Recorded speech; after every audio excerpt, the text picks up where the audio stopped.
Welcome back to DSR. We're diving back into Crooked Moon. We're going to do the Sorcerer subclass called Crimson Sorcery. Control the vital power of your life blood. Crimson Sorcerers harness the ancient magic of blood and life essence. They twist and guide the flow of this quintessential energy as a hunger grows deep within them. They manipulate their power to infuse the vitality of others, or they can rip it away and steal it for themselves. Crimson Sorcery can be acquired in a variety of ways. Some with this power were born with it, others were infused with it through a dark ritual or grim event. There are those who discover it through lost secrets. Consult the Crimson Origins table for a possible origin of your power. Okay, so this is going to be another Blood Mage. Like I said, it's a common trope.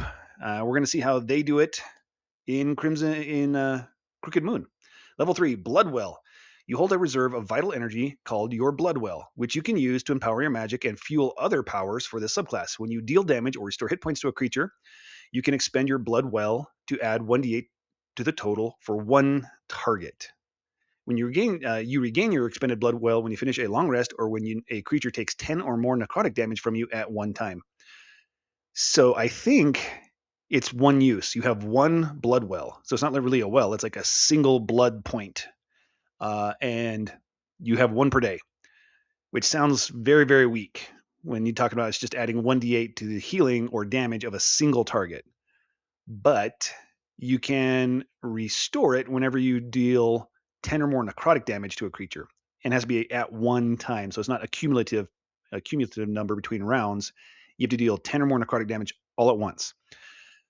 So presumably we're going to have a bunch of necrotic spells that are going to help us with that so that we can restore this on a regular basis. And maybe we can use this every single round as we spend it and use it and spend it and use it. You can use it to increase the damage on a necrotic spell, increase the damage by 1d8, which is going to help you get you over that 10 threshold to get it back, and just keep doing that every single round, right? In tier 1, that's going to be kind of a gamble, but once you're like in tier 2 or tier 3, you could be making sure you're just by using like Toll the Dead, doing like 3d12 or 4d12 plus 1d8 necrotic damage, and just every round, getting it back just by doing a cantrip. So it does reach a point where it's pretty easy to give this back to yourself. We'll see what the healing features are. Okay, so Crimson spells. These are the spells you have prepared. You get Aid, Blood Bolt, Cure Wounds, Inflict Wounds, Blood Sacrifice, Crimson Harvest, Vampiric Touch, Death Ward, Sacrificial Siphon, and Field of Reaping. And then also Mass Cure Wounds. So we get, 3 healing spells. Yep. And Aid is also a support spell. Death Ward is a support spell. This is a self-healing spell, and it both deals damage and heals. So I suppose when you touch somebody, if you're over the 10 point, then don't spend it on the blood well on dealing more damage. Spend it on giving yourself 1d8 more healing from the vampiric touch. And if you roll less than the 10, then use the blood well to increase the damage by 1d8. I don't know. That might make vampiric touch a lot better. And let's see how this is. Okay, so this is written as when you deal damage or restore hit points to a creature. So it doesn't matter if it's in the turn you cast Vampiric Touch or 2 or 3 rounds later, you can still be adding your blood well to that damage. Okay, we'll see how the rest of this comes together. Let's look at these new spells. Blood Bolt is our first spell for the Crimson Sorcerer. This one is a cantrip, range of 90 feet, necromancy. It is a range attack roll, deals necrotic damage. You hurl a twisting bolt of blood at a creature within range, make a ranged spell attack against a creature. On a hit, the target takes 1d6 necrotic damage, and you gain a number of temporary hit points equal to your proficiency bonus. That's interesting. And there's no duration on that, which means those temporary hit points will stay until you finish your next long rest or start your next long rest. It's one or the other. So the damage is a little bit on the lower end. Actually, it's the lowest now. Right, even Mind Sliver and Vicious Mockery were moved up to D6s. So it's the low end of the damage, but to gain a number of temporary hit points equal to your proficiency bonus, there's not a lot of ways to use cantrips to gain temporary hit points, which means it's an at-will feature. Now, they don't stack, so it's not like you can just do this infinity and stack up a whole bunch of temporary hit points. That doesn't work. But you can always have, at any given time, a number of temporary hit points equal to your proficiency bonus. That's decent. Nice little support. Is kind of like a self-buff, survival cantrip more than it is an attack cantrip. So, all right, then the next one we get is called Blood Sacrifice, level 2. This is a bonus action to cast self-target only, Necromancy School. Duration is 1 minute, no concentration. You sacrifice a portion of your life force to enhance your magical power. When you cast the spell, you take 1d6 necrotic damage, which can't be reduced or prevented in any way. For the duration, when you cast a spell that deals damage, one target of the spell, your choice, takes an extra 1d6 damage of the same type as the spell's normal damage, your choice if there are multiple, and it upcasts the damage you take and the extra damage the spell deals, both increased by 1d6 for each spell slot level above 2. So this is interesting. When you cast a spell that deals damage. All right. So one time you're going to deal the damage to yourself. So if you cast it at 3rd level, you're going to deal 2d6 necrotic damage to yourself, which can't be prevented or reduced in any way. But then for the next minute, and this is a bonus action. So if you can cast like a cantrip this round, then you can deal the extra damage this round, right? So maybe hit him with a blood bolt as your cantrip, to give yourself some temporary hit points and deal some damage, but you're also going to deal an extra 2d6 damage on top of that blood bolt. And now you've just changed that blood bolt damage from, what is it, 1d6 damage to 3d6 damage, and it's necrotic, which is going to give you a chance to regain your blood well as a Crimson Sorcerer. So that's a pretty good combo. Yeah. And then you use Blood Bolt to kind of compensate for taking a little bit of necrotic damage by giving yourself temporary hit points. In fact, I would use Blood Bolt first and then do this, because it's going to chew up those temporary hit points, which is not a form of reducing damage or preventing damage. It's just you're taking the damage. It just goes to your temporary hit points first. So use Blood Bolt first, let that soak up a little bit of the damage and reduce the effect of taking this necrotic damage. So yeah, this is a sweet spell. I like it. Okay. This one is an action to cast. It's a self-emanation necromancy spell and causes dex saves, damages necrotic. A wave of blood sweeps out from you in a 15-foot emanation. Each creature of your choice in the wave must make a dexterity saving throw, taking 3d10 necrotic damage on a failed save or half as much on a successful save. If you damage at least one small or large creature, one creature of your choice that you can see within the emanation regains a number of temporary hit points equal to half the damage roll. So this is instantaneous. It's not an emanation persistent effect. But it deals damage, 3d10, plus heals one creature equal to half the damage roll. And it upscales by 1d10 for each level above 3rd. So this feels a little underwhelming. It's like it does more damage than Vampiric Touch, right? Vampiric Touch is 3d6 and then heals for half and only heals you. This is 3d10, but it doesn't last a minute like Vampiric Touch does. That one lasts a minute and you could be doing it 10 times, right? Total. This is single effect cast, 3d10 one time, and somebody's going to heal for half of that. I'm not sure. I don't think this is a great spell. That damage is a little bit low. I mean, if you're talking, like, sure, it heals at the same time, and you could heal yourself, I guess, but that 3rd level spell slot's going to be expensive. When you are first at 5th level, I don't think I'd be using this. That's way too expensive unless you're just desperate, right? Like you're about to die, you might use this to try to save yourself. But you know what also helps you from dying? Killing all the enemies with a fireball. So yeah, this one's a little bit iffy. All right, then our next one is our fourth level spell called Sacrificial Siphon. Right there.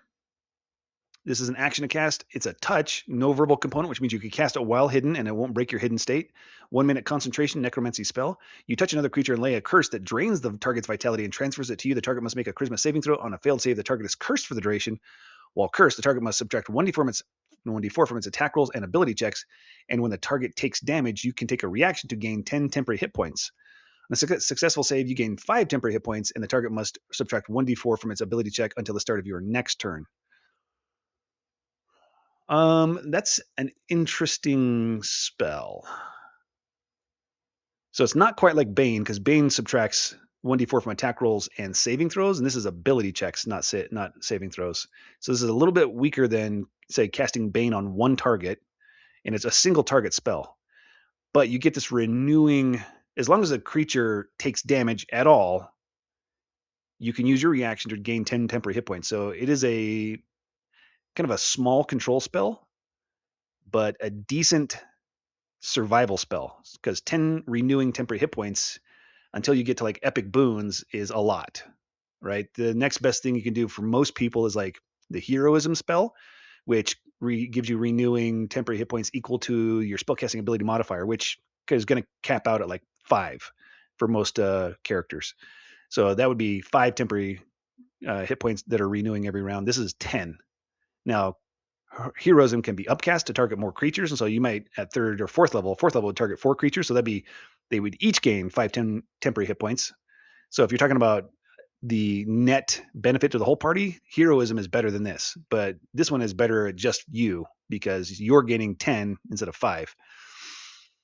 Um, yeah, this one's, I don't know.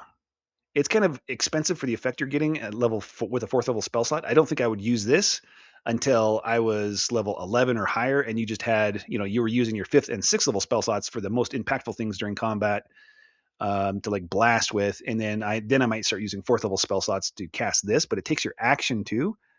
But you're a sorcerer. I guess you could quicken spell a cantrip, but you wouldn't want to quicken Blood Bolt because that one gives you temporary hit points. They don't stack with these temporary hit points. I mean, I guess they don't happen at the same time, so maybe you'd still use both. Depends on how much damage you're taking and how often, I guess. All right, and then our last of the new spells is called Field of Reaping, which is right here. This is a 5th level spell, action to cast, 90-foot range. It's a 30-foot cube, and 1 minute duration with concentration. Necromancy spell, of course, necrotic damage. You create a shadowy field that reaps escaping life force in a 30-foot cube originating from a point within range. A creature hostile to you in the field, when it appears or when it enters the field for the first time on a turn or ends its turn there, is cursed until the end of its next turn. No save. Okay. While cursed, the first time the creature takes damage during a turn, it takes an extra 1d6 necrotic damage, and a creature of your choice within the field that isn't cursed by it regains a number of temporary hit points. Regains a number of hit points equal to the necrotic damage taken.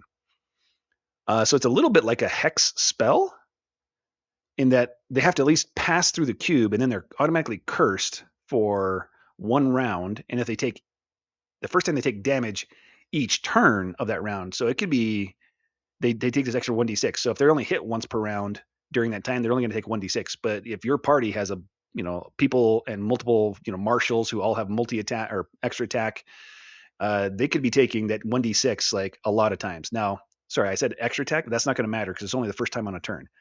But if you have 3 or 4 martial allies and each one of them are hitting them, or you have like a warlock buddy who's shooting them with Eldritch Blast, and you have a wizard buddy shooting Firebolt, every time the creature takes damage, it's going to take an extra 1d6. So if there's 6 players in the party and you're also attacking them, then that means they could be taking this 1d6 damage 6 times around, which is 6d6 damage. And then you are healing somebody in the party, who also has to be within the field. So they have to be within that 30-foot cube. But then you can heal somebody every time for the same amount of healing. So you're also healing for 6d6 healing. This is a pretty good spell, actually. This one's really good. Much better than the Sacrificial Siphon and even the Crimson Harvest. This one's good. I like that one. Back to the features of the subclass, we have level 6, Pool of Blood. As a bonus action, you can expend your Blood Well to magically dissolve into a pool of blood. Okay, cool, evocative, great imagery.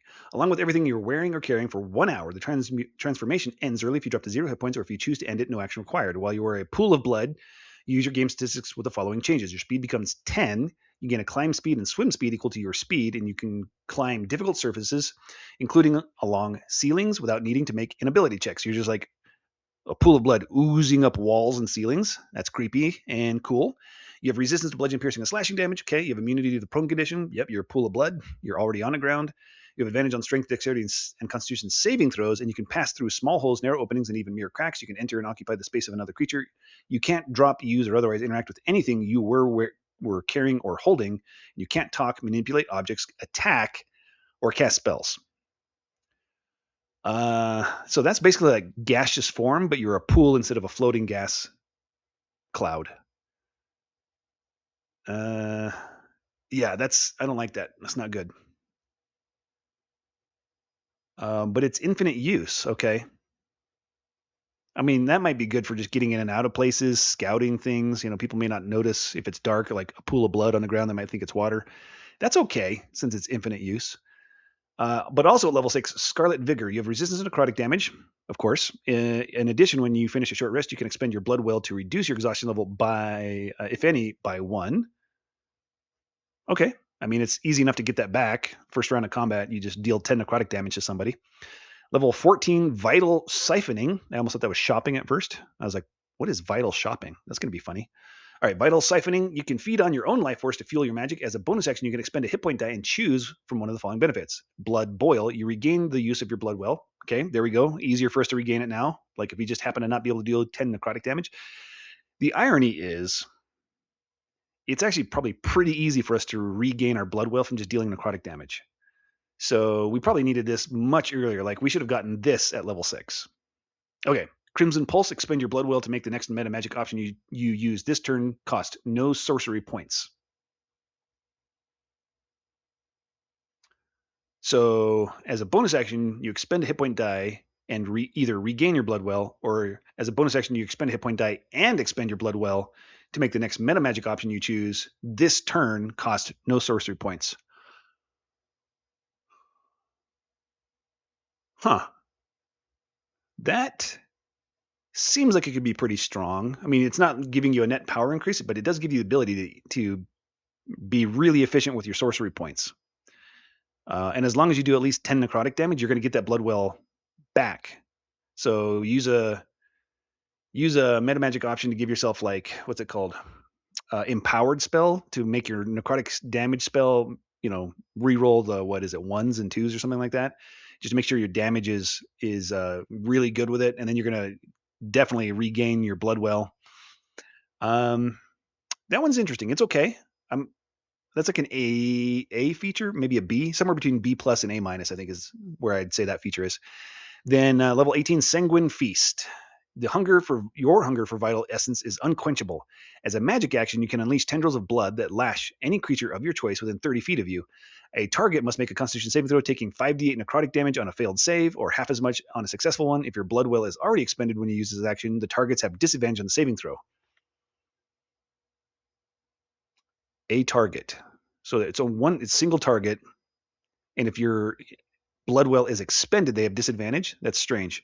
You think it'd be the other way around. If at least one creature takes damage from the Sanguine Feast, you regain a number of hit points equal to the damage roll. If at least one creature. Oh, lash any creatures of your choice. It's multi-target. No friendly fire. Okay, so this is much better. 5d8 within 30 feet of you, every target you want to hit, no friendly fire. Okay, so that's pretty good. And then whatever the damage roll from that 5d8 is, if you hit at least one creature takes damage, which is definitely going to be somebody because they get half damage on a successful save, right? So unless they have a feature that says on a successful Constitution saving throw they take no damage, which there are a few of those features, but only for player characters. I think there is like one or two monsters that have that feature. So it's going to be very, very rare that you're not guaranteed to deal damage unless they're immune to necrotic. Which, by the way, we really need, since we're so heavily necrotic focused, this class really needs a feature that lets us ignore resistance to necrotic damage. I'm surprised they didn't get it. Okay, you regain a number of hit points equal to the damage roll, so you can heal yourself and do a kind of a massive AoE of a decent amount of damage. It's not a ton of damage, but it's a decent amount of damage. Once you use this feature, can't do so again until you finish a long rest, unless you spend 5 sorcery points to use it again. Variant Bloodless Crimson Sorcerers. If you're playing a character from a species that lacks blood in the traditional sense, you can still take the Crimson Sorcery subclass. The essence of Crimson Sorcery is life force or animating energy that approximates life. Okay, so like if you're a Warforged, then it's just your life force essence instead of blood. Yeah, that works fine. But then your subclass name is Bloodless Crimson Sorcerer instead of Crimson Sorcerer. Okay, cool. That feels a little bit expensive for this feature to restore it. I would have said maybe 3 sorcery points. But it's a decent feature. Is it a great capstone? I don't think it's a great capstone. It's like a B level kind of capstone. The damage feels a little bit underwhelming for level 18, right? I mean, what's your average damage on 5d8? 4.5, 18, 23, 22.5. So it's less damage than, it's a significantly less damage than like your average fireball, but you're at level 18, not level 5. So that's going to like deal relatively low amount of damage on average to the targets. The best thing about it is there's no friendly fire, so you could just be standing in the middle of all of your allies and all the enemies, blow this thing, and deal a little bit of damage to all of them, and then potentially heal yourself. It's okay. This is like another B plus kind of feature. It's okay. And then we have Crimson Origins, little inspiration for when you are making your character. One of your parents was a vampire, though you aren't one yourself. You inherited their hunger, and it drives your magic. Cool. You studied blood rites at a monastery that infused your own blood with power. You survived a vampire's bite, though it left you forever changed and awakened your sorcery. Your family suffers from a generational curse that has reared its head with you, driving you to drain vital energy. Okay. You studied the secrets of life and death, perhaps to save yourself or a loved one. In so doing, you unlocked the crimson power in your blood. All right, like it. You died, and a cunning entity offered you a second chance at life. You accepted and awoke with crimson sorcery coursing through your veins. Okay. Your Spawn, which is a cool superhero comic book superhero. So I like that one. All right, let's rank this thing. I didn't think I was going to give it an A, but I'm going to give it an A. After looking through all the stuff and thinking about it again, calculating things, I think it's an A. It might be like an A minus, but it's still an A. And I am even going to give it an A if you only dip it level 3. This Bloodwell isn't particularly strong, but it combines well with all these spells that you get, right? Like Blood Bolt, Aid, Cure Wounds, Inflict Wounds, not a great spell, and then Blood Sacrifice. Blood Sacrifice is a good spell for this particular subclass. So it's still a bit of an A package here. You have a way to like heal people. You have a way to do a very powerful support feature of increasing their maximum hit points. Blood Bolt is a good way to keep yourself alive by dealing some damage and giving yourself temporary hit points. Blood Sacrifice, good way to just increase the damage you deal. Yeah, and you could be, increasing your single target damage and healing yourself at the same time, which is kind of like the core theme of this subclass. It's not like it does more damage than anyone else, but it can be healing while dealing damage, which is not a common thing. And you're just doing both at the same time. So yeah, it's going to be an A as a ranged damage dealer, B for blaster. I'm going to give it a C as a healer because all it can do is heal. It does have a number of healing options. It only heals hit points. It can't remove any other conditions. And it's not particularly powerful at healing those hit points, right? It has Cure Wounds, which is touch. It has Aid, which is a ranged heal spell, but it's doesn't heal a lot of hit points. And you have Mass Cure Wounds, which is a decent amount of hit points and at range. So they don't have like a bonus action heal like Healing Word or other ways to heal. So they're like a C healer, which is pretty good for a sorcerer. But remember, they're healing. A lot of times they can be healing while damaging at the same time. Then you have they're going to be a C for support, and that's Aid and Death Ward. Then they're going to be a C for Scout. That's the Pool of Blood feature. Yes, you can in some scenarios be pretty good at scouting, but it's gonna be slow. Your party's like gonna wait around for a long time as you slowly creep around scouting things. Yeah. Then this is gonna be a B for self buff. There's like a number of ways to buff yourself with different powers, including like being more efficient with your sorcery points. And an A for survival. This one has a lot of survival features, like reducing your damage, giving you resistance to necrotic damage, dealing extra damage and extra healing with your blood well, all these kind of features like that. And of course, all of these support spells you can use on yourself, which make them survival spells for you. So yeah, this one's going to be an A overall. And here is the Google sheet where I rate and rank everything. This is the tab that has all the partner classes and subclasses in it. So you can see this in context, this Crimson Sorcerer in context with other things. This Google Sheet is publicly accessible. You can just get the link in the video description. You'll have to make a copy of it for yourself before you can filter and sort, but then you could just sort and see how all the sorcerer subclasses compare to each other, for example. But you can see here how all of the Crooked Moon subclasses are doing, and so far everything is at least an A. I thought this, there was a time there where I thought this was going to be the first B that I was going to give something from the Crooked Moon, but no, it's squeaked across the line into the A category, and this one gets an A. So yeah, they are continuing their trend of being a pretty solid book. Good with the mechanics. They overshot a little bit on some things. A couple of them are S tier, a little bit too powerful, but overall, solid. Okay, that's it for this one. Thanks for watching. Remember, if you don't have enough D&D in your life, check the video description. You can find a link to join my Discord or the link to find me on Start Playing Games if you want to play. Like I said, you can get the link to this Google Sheet in my Google Drive, publicly accessible. If you're the kind of person who likes analyzing things and have thoughts on how to rate things, and you think we should adjust some of these, great. I would love your help. Make some comments on the video, with the adjustments and why you think they should be adjusted, or you can join my Discord. I have a channel dedicated to discussing, debating, and adjusting these ratings. The more people that get involved, the better this thing gets, which is my goal. I want it to be really useful for people. I don't care if I'm right. I just want this thing to be good. Remember that D&D is a game, and the only point of it is have fun with your friends. So please be cool when you play D&D, okay? All right, catch you next time.